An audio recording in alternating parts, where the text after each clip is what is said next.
चलो, रिकंस्टिट्यूशन का मीनिंग क्या होता है कि सर वापस से न्यू एग्रीमेंट क्रिएट करना। ठीक है, पुराना एग्रीमेंट खत्म हो जाता है और न्यू एग्रीमेंट एग्जिस्टेंस में आ जाता है। तो न्यू एग्रीमेंट एग्जिस्टेंस में आने के पीछे क्या क्या रीजंस होते हैं बेटा? एक तो अगर मान लो सर एग्जिस्टिंग पार्टनर ही चाहते हैं कि हमारा रेशियो चेंज हो जाए, तो उस केस में न्यू एग्रीमेंट एग्जिस्टेंस में आ जाता है। इन केस अगर कोई नया पार्टनर एडमिट होना चाहता है, मीन्स नया पार्टनर अपने को आना चाहता है, अपनी फर्म के अंदर वर्क करना चाहता है as a partner, as a owner बनना चाहता है हमारी फर्म का, तो उस केस में हमारे रिकंस्टिट्यूशन की प्रोसेस आ जाएगी। उसके बाद बेटा रिटायरमेंट, डेथ या फिर अमेलगमेशन, ये सारे रीजंस होते हैं जहां पर एक किसी भी फर्म का, पार्टनरशिप फर्म का यहाँ पर रिकंस्टिट्यूशन हो सकता है।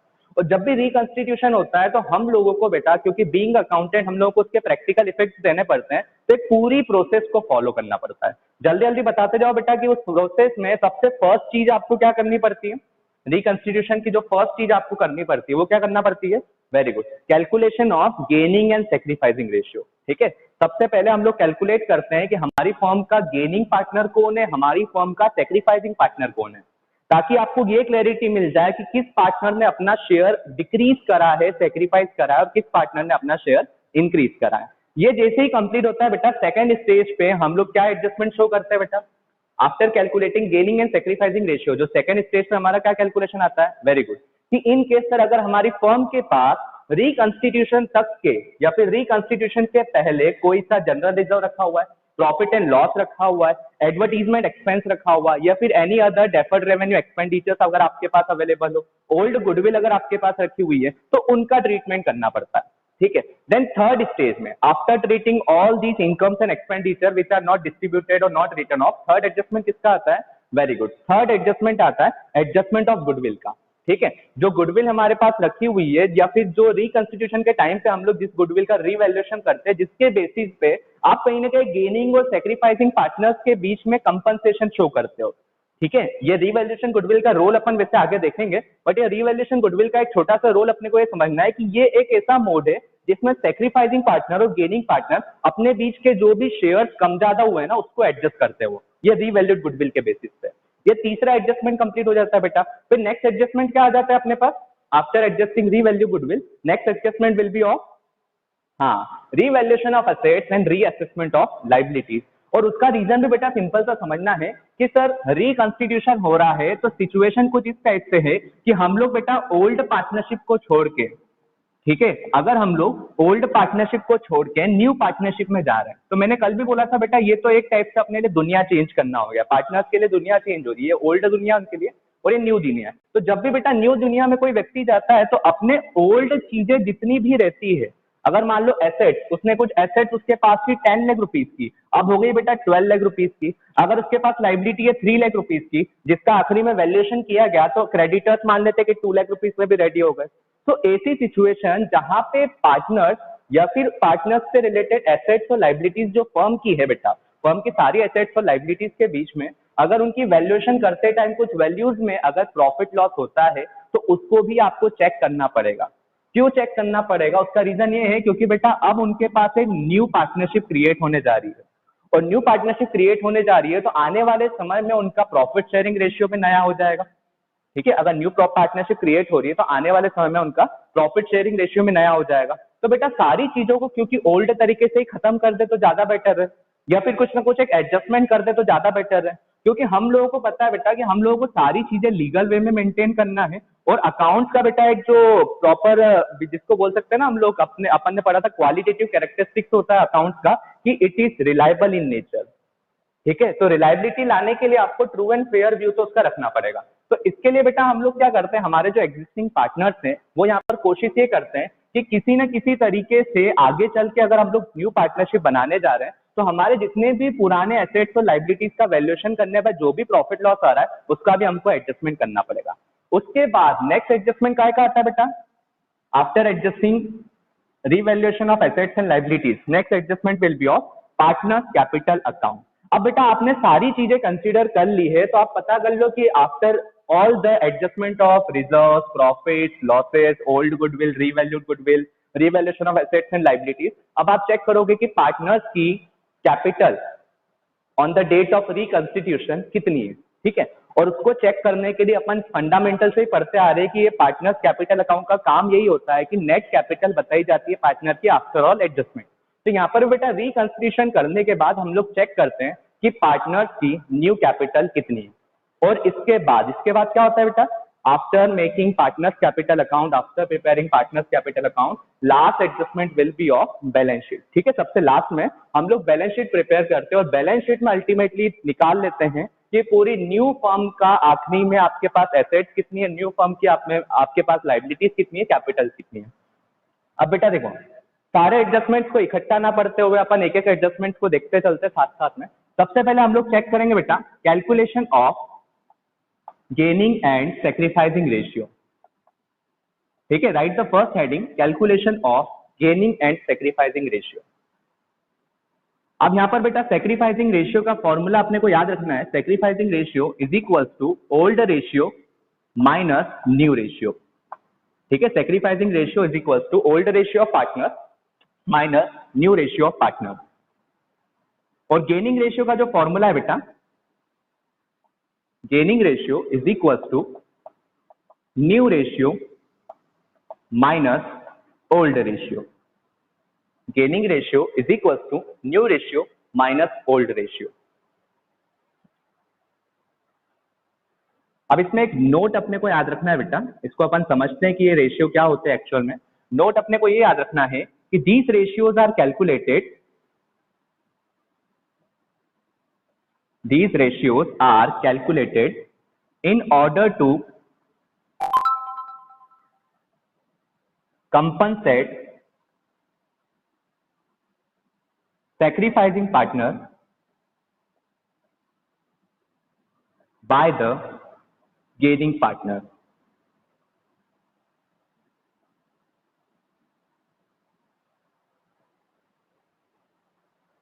चलो, तो first adjustment is of calculation of gaining and sacrificing ratio. देखो बेटा, सबसे पहले तो जब भी रिकंस्टिट्यूशन होता है तो हम लोग चेक करते हैं कि फर्म में कितने पार्टनर सेक्रीफाइस कर रहे हैं, कितने पार्टनर गेन कर रहे हैं। तो पहले तो लिख लो, यस बोल दो, फिर इसको समझते हैं। जल्दी से लिख लो आप लोग, यस स्टॉप कर दो।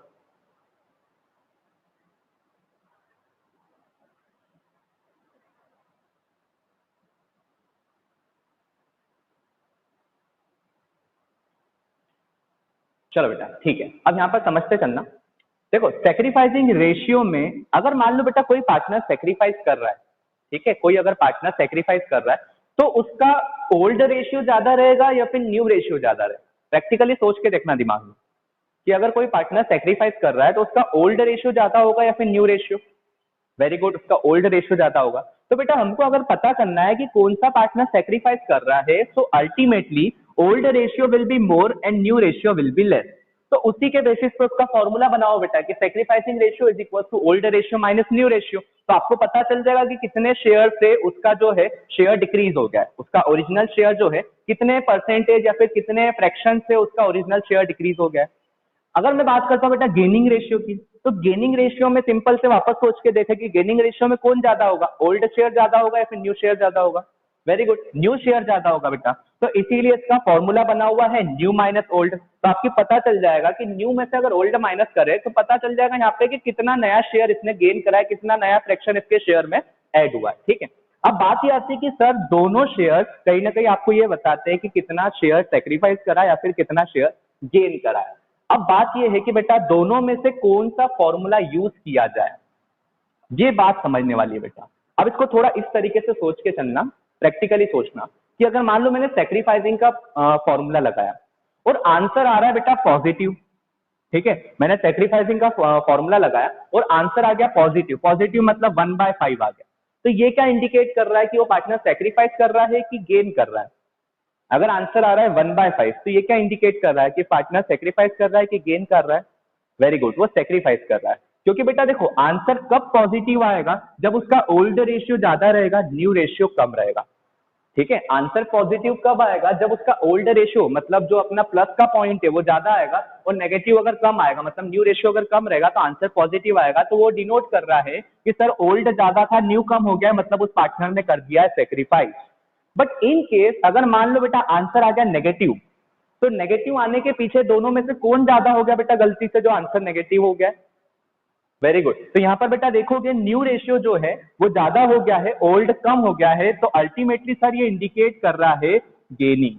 अब यहाँ पर मेन पॉइंट ये बेटा कि दोनों में से आप कोई सा भी रेशियो का फॉर्मूला यूज कर सकते हो, ठीक है। ये कॉइन के बेटा दो फेजेस हैं, ठीक है, एक हेड हो जाएगा एक टेल हो जाएगा, दोनों में से आप किसी भी फेज को यूज कर सकते हो। बट ये याद रखना है कि अगर मान लो मैंने सेक्रीफाइसिंग का फॉर्मूला यूज करा है, आंसर पॉजिटिव आ रहा है, मतलब वो पार्टनर ने सेक्रीफाइस करा है, और सेक्रीफाइसिंग रेशियो के फॉर्मूले को यूज करने से आंसर अगर नेगेटिव आ रहा है, इसका मतलब क्या है कि वो पार्टनर गेन कर रहा है। वैसे ही बेटा अगर मैं गेनिंग का फॉर्मूला यूज कर रहा हूं, आंसर पॉजिटिव आ रहा है, इसका मतलब है कि वो पार्टनर गेन कर रहा है। और अगर मैं गेनिंग का फॉर्मूला यूज कर रहा हूं और आंसर मान लो कि यहाँ पे नेगेटिव आ रहा है, इसका मतलब क्या हो जाएगा कि वो पार्टनर यहाँ पर सेक्रीफाइस कर रहा है। तो नोट नंबर सेकंड अपने को यही मेंशन करना है बेटा कि any of the formula can be use, any of the above formula can be use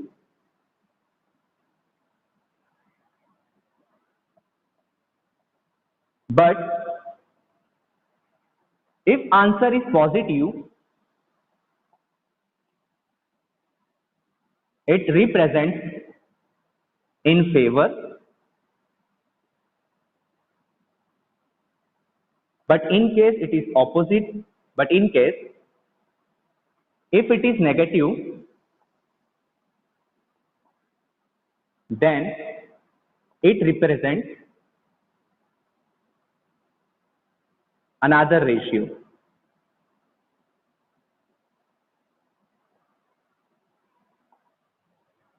It represents the another ratio. चलो बेटा जल्दी से लिख लो, यस बोल दो, फिर आगे बढ़ते हैं अपन।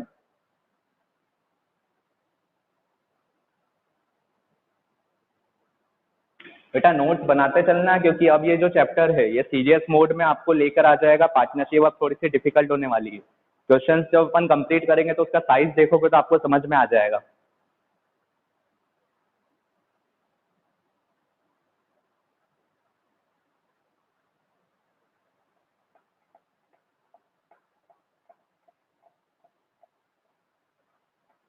चलो ठीक है आगे बढ़ते हैं अपन। अब मुझे आप लोग ये बताओ बेटा कि अब मेन दिक्कत तो आपको ये आएगी कि सर इसका फॉर्मूला कैसे याद करें। तो बेटा फॉर्मूला याद करने का भी टेंशन खत्म कर दो, सिंपल सा फॉर्मूला है, इसको कर दो बेटा SON सन, ठीक है, और इसको कर दो बेटा जीनो। ये दो फॉर्मूले बेटा आपके पास, सन या फिर जीनो। ये जीनो भी नहीं याद होगा बेटा, पर सन जरूर याद हो जाएगा आपको, क्योंकि सन जो है एक नॉर्मल वर्ड है और ऐसा वर्ड है जो कहीं पे भी यूज किया जाता है। तो सन मतलब sacrificing is equal to old minus new, ठीक है, एक छोटा सा कोड वर्ड है, sacrificing is equal to old minus new, that is son. Formula याद करने की टेंशन खत्म, son is equal to old minus new. अब यहाँ पर दूसरी चीज ये सोचने में आ रही होगी बेटा कि सर हम लोग कब कौन सा फॉर्मूला यूज करें, कैसे पता चलेगा, हम सेक्रीफाइसिंग यूज करें कि गेनिंग यूज करें। तो बेटा मैं आपको कह देता हूं कि अपने शुरू के जो 3 चैप्टर्स रहेंगे ना रिकंस्टिट्यूशन वाले, कौन कौन से, एक तो चैप्टर 3 हो गया, ठीक है, और एक चैप्टर 4 हो गया। ये दो चैप्टर्स में तो हम लोग सेक्रीफाइसिंग का फॉर्मूला लगाएंगे। उसका रीजन ये बेटा कि चैप्टर नंबर 3 में change in profit sharing ratio में सेक्रीफाइसिंग फॉर्मूला बेटर रहता है, चाहो तो गेनिंग भी यूज कर सकते हो, इस चैप्टर में कोई दिक्कत नहीं है, बट अपन यही वाला यूज करेंगे क्योंकि अगले चैप्टर में भी आपको हेल्प करेगा एडमिशन। एडमिशन का मतलब है कि नया पार्टनर अगर फर्म के अंदर आ रहा है, और नया पार्टनर जब भी फर्म के अंदर आता है तो ये तो बेटा एक सोचने वाली बात है कि पार्टनर सेक्रीफाइस ही करेंगे। अगर नया पार्टनर फर्म के अंदर आ रहा है, नया पार्टनर फर्म में जुड़ रहा है, तो ऑटोमेटिकली प्रैक्टिकली सोचने वाली बात यह है कि जो एग्जिस्टिंग पार्टनर्स है उसको ही अपने शेयर में से कुछ कंट्रीब्यूशन निकाल के उस नए पार्टनर का शेयर जनरेट करना पड़ेगा। तो बेटा ये दो चैप्टर में हम लोग सेक्रीफाइसिंग का फॉर्मूला यूज करेंगे। जबकि बेटा रिटायरमेंट वाला जो चैप्टर है, रिटायरमेंट मतलब मान लो अगर कोई पार्टनर छोड़ के जा रहा है फर्म, ठीक है, एनी ऑफ द रीजन के साथ अगर वो फर्म छोड़ के जा रहा है, या फिर बेटा किसी पार्टनर की डेथ हो रही हो, ठीक है, ह्यूमन बींग से डेथ भी पॉसिबल है। तो ये दो केसेस में देखोगे बेटा जब भी पार्टनर छोड़ के जा रहा है या फिर किसी पार्टनर की डेथ हो रही है, तो एग्जिस्टिंग पार्टनर के शेयर के ऊपर क्या इफेक्ट होता है बेटा, वो डिक्रीज होता है कि इंक्रीज होता है। इनकेस अगर कोई पार्टनर छोड़ के जा रहा है या फिर किसी पार्टनर की डेथ हो रही है, तो एग्जिस्टिंग पार्टनर का शेयर इंक्रीज होगा या फिर डिक्रीज होगा, इंक्रीज होगा, क्योंकि सर उनके ही पास वो शेयर उसका आएगा। तो ऑटोमेटिकली बेटा वहां पर जो फॉर्मूला लग जाएगा ना वो गेनिंग का यूज करेंगे अपन, क्योंकि वहां पर मैक्सिमम केसेस बेटा गेनिंग रेशियो को ही बिलोंग करते हैं। गेनिंग के ऊपर मैक्सिमम क्या मैं बोल रहा हूँ बेटा, 100% केसेस में पार्टनर्स गेन ही कर रहे हैं। हाँ एक्सेप्शनल केसेस आएंगे जिसमें एक आधा एग्जिस्टिंग पार्टनर सेक्रीफाइस भी कर सकता है, ठीक है, तो ये सारी सिचुएशन से बेटा अपने calculation of gaining and sacrificing ratio में। तो ये हो गया बेटा अपना एडजस्टमेंट नंबर 1, जिसमें हम लोग कैलकुलेट करेंगे गेनिंग और सेक्रीफाइसिंग रेशियो। अब आता है अपना एडजस्टमेंट नंबर 2। ये दो एडजस्टमेंट कंप्लीट करेंगे पहले, फिर उसके न्यूमेरिकल्स करेंगे, फिर अगले एडजस्टमेंट पे आएंगे बेटा अपन। धीरे धीरे खाएंगे तो अच्छा है, पचते भी जाएगा, अदरवाइज ज्यादा खा लिया तो फिर दिक्कत हो जाएगी अपने को। चलो बेटा, so next adjustment is adjustment of reserve existing profit, adjustment of reserve existing profit. Existing profit मतलब जो प्रॉफिट बटे नहीं है बेटा, ठीक है, अनडिस्ट्रीब्यूटेड प्रॉफिट लिख सकते हो बेटा। देन एग्जिस्टिंग लॉसेस, जो आपके पास अभी खत्म नहीं हुए, अनरिटर्न ऑफ लॉसेस हो जाएंगे, ठीक है। देन अगर आपके पास बेटा ओल्ड गुडविल रखी हुई है, या फिर any deferred revenue expenditure is available with you. और डेफर्ड रेवेन्यू एक्सपेंडिचर में जनरली आपको जो मिलने वाला एक्सपेंडिचर है वो है बेटा एडवर्टीजमेंट एक्सपेंडिचर, ठीक है। एडवर्टीजमेंट एक्सपेंडिचर एक ऐसा एक्सपेंडिचर है जो कई लंबे समय तक धीरे धीरे खत्म किया जाता है बेटा। तो एक एक अपन देखते जाते हैं। सबसे पहले तो मैं एक जो सबसे सिंपल वाला है ना उसको खत्म कर देता हूँ, ये ओल्ड गुडविल वाला, ठीक है, इसको पहले खत्म कर देते हैं। तो अगर ओल्ड गुडविल का ट्रीटमेंट देखा जाए बेटा, तो ओल्ड गुडविल का ट्रीटमेंट कौन से अकाउंटिंग स्टैंडर्ड ने करा हुआ है बेटा? ये गुडविल का जो ट्रीटमेंट है एक अकाउंटिंग स्टैंडर्ड बना हुआ है जो सारी इंटेंजिबल एसेट्स के साथ डील करता है। वेरी गुड, एस 26 के अकॉर्डिंग, ठीक है। तो ओल्ड गुडविल में हम लोग मेंशन करेंगे as per accounting standard 26, old goodwill which is appearing in the balance sheet, old goodwill which is appearing in the balance sheet should be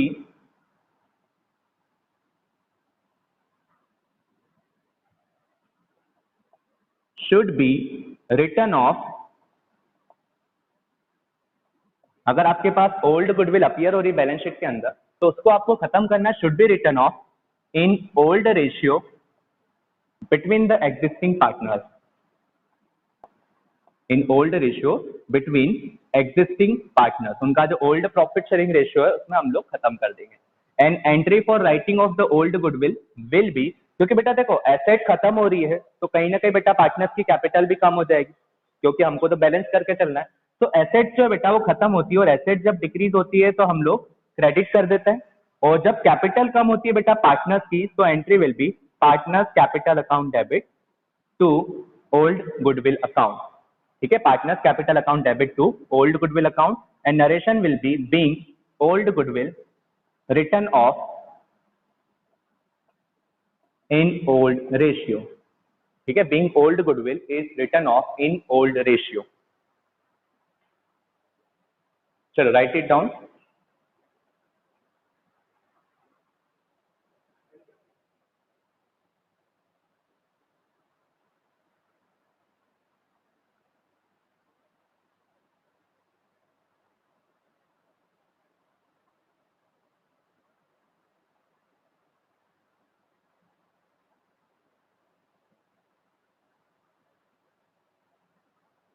अच्छा अब देखो बेटा, एस 26 ने आपको बोल दिया है कि यार अगर आपके पास ओल्ड गुडविल अपीयर हो रही है आपके बैलेंस शीट के अंदर, ठीक है, एक इंटेंजिबल असेट अगर आपके पास गुडविल के फॉर्म में अपीयर हो रही है, प्रॉफिट का ही पोर्शन है बेटा गुडविल भी, ठीक है। गुडविल पता है ना, extra earning capacity of the business है। तो अगर आपके पास बेटा गुडविल आपकी ओल्ड रखी हुई है, तो एस 26 ने बोल दिया है कि बेटा उसको खत्म कर दो, ठीक है। खत्म कर दो मतलब उसको राइट ऑफ करना है, और राइट ऑफ को जिस तरीके से करना है ओल्ड रेशियो में हम लोग उसको खत्म कर देंगे। बट बेटा कुछ केसेस ऐसे होते हैं जहां पर कई बार पार्टनर्स चाहते हैं कि हम लोगों को ओल्ड गुडविल खत्म नहीं करना। पॉइंट समझना बेटा, कई बार पार्टनर्स चाहते हैं कि हम लोग नहीं, हमको नहीं खत्म करना है ओल्ड गुडविल। तो बेटा इन दैट केस आपको ये नोट मेंशन करना चाहिए बेटा कि इन केस अगर पार्टनर चाहते हैं कि हमको ओल्ड गुडविल खत्म नहीं करना है, then in case partners decided not to write off, not to write off existing goodwill, क्योंकि बेटा देखो एस 26 ने तो कंडीशन बताई है कि अगर आपको कुछ नहीं दिख रहा है तो आप ओल्ड गुडविल खत्म कर दो। बट हाँ, अगर मान लो पार्टनर्स एग्री हो जाते हैं, बिजनेस के सारे ऑनर्स अगर मिलकर एग्री हो जाते हैं, तो उन इन केस में तो आपको in case partners decided not to write off existing goodwill then अगर मान लो राइट ऑफ नहीं करना चाहते तो हम लोग राइट ऑफ नहीं करेंगे, बट ये याद रखना बेटा, then revalued goodwill which will be adjusted between the gaining and sacrificing partner, between the gaining and sacrificing partner will be net of old goodwill. देखो बेटा, अब यहाँ पर आपको थोड़ा सा कंफ्यूजन आ रहा होगा कि सर ये रीवैल्यूड गुडविल बार बार क्यों टर्म आ रही है बीच में, ये ओल्ड गुडविल का मतलब क्या है? तो बेटा देखो, दो अलग अलग गुडविल हम लोग यहाँ पे डील करने वाले हैं। दो अलग अलग गुडविल का मतलब है कि एक ऐसी गुडविल है जो हमारे पुराने टाइम से हम लोगों की गुडविल मेंटेन की जा रही है, ठीक है, ये पुराने समय की है। और बेटा पुराने समय की चीजों को हम लोग रिकंस्टिट्यूशन में यूज नहीं करते, हम लोग उस समय चेक करते कि उस समय उसकी वैल्यू कितनी है। तो हमारा ट्रीटमेंट क्या होता है बेटा, हम लोग जनरली AS26 ने बोला है कि यार पुरानी गुडविल है आपके पास, पुराने समय से चली आ रही है, तो उसको तो खत्म कर दो और नई गुडविल का वैल्यूएशन करो, ठीक है। तो जो नई गुडविल का वैल्यूएशन करते हैं ना बेटा, न्यू गुडविल जिसको बोल रहा हूँ, तो उसको हम लोग बोलते हैं बेटा रीवैल्यूड गुडविल, ठीक है, उसको क्या बोला जाता है? Revalued goodwill. बट अगर मान लो आपके पास एग्जिस्टिंग गुडविल है, तो AS26 ने बेटा इसीलिए आपको बोला है कि एग्जिस्टिंग गुडविल को खत्म कर दो, क्योंकि ये पुरानी गुडविल है। अब रिकंस्टिट्यूशन में चेक करो कि आपकी नई गुडविल कितनी आ रही है, उसके बेसिस पर आप गेनिंग सैक्रिफाइसिंग के बीच में एडजस्टमेंट करो। तो ये पॉइंट इसीलिए बेटा AS26 ने कहा है कि पुरानी गुडविल मतलब पुराना समय, उसको खत्म करो, नया चेक करो कि नई गुडविल का वैल्यूएशन कितना आ रहा है। तो हम लोग बेटा इसीलिए रीवैल्यूड गुडविल की टर्म यूज करते हैं, मतलब ये न्यू गुडविल हम लोग चेक करते हैं ऑन द रिकंस्टिट्यूशन डेट। तो अब इन केस मान लो कुछ नहीं बोलता है क्वेश्चन, तो एग्जिस्टिंग गुडविल खत्म हो जाती है। बट अगर मान लो क्वेश्चन ने बोल दिया है या फिर पार्टनर्स ने डिसाइड करा है कि हमको एग्जिस्टिंग गुडविल खत्म नहीं करना है, तो हम लोग क्या करेंगे बेटा, ऐसी सिचुएशन में रीवैल्यूड गुडविल और एग्जिस्टिंग गुडविल का जो नेट अमाउंट आता है उसका ट्रीटमेंट करते हैं between sacrificing and gaining partner, ठीक है। अभी मैंने बताया था आपको कि गुडविल जो रहती है उसका ट्रीटमेंट, उसको यूज किया जाता है to compensate the sacrificing partner by the gaining partner. तो यहाँ पर बेटा आपको रीवैल्यूड गुडविल यूज करते हैं हम लोग जनरली गेनिंग और सैक्रिफाइसिंग को कंपनसेट करने के लिए। तो यहाँ पर मेंशन कर लेंगे कि in case partners decided not to write off existing goodwill, then revalued goodwill will which will be adjusted between the gaining and sacrificing partner will be net of old goodwill, that is net revalued goodwill will be is equals to revalued goodwill minus old goodwill, revalued goodwill minus old goodwill।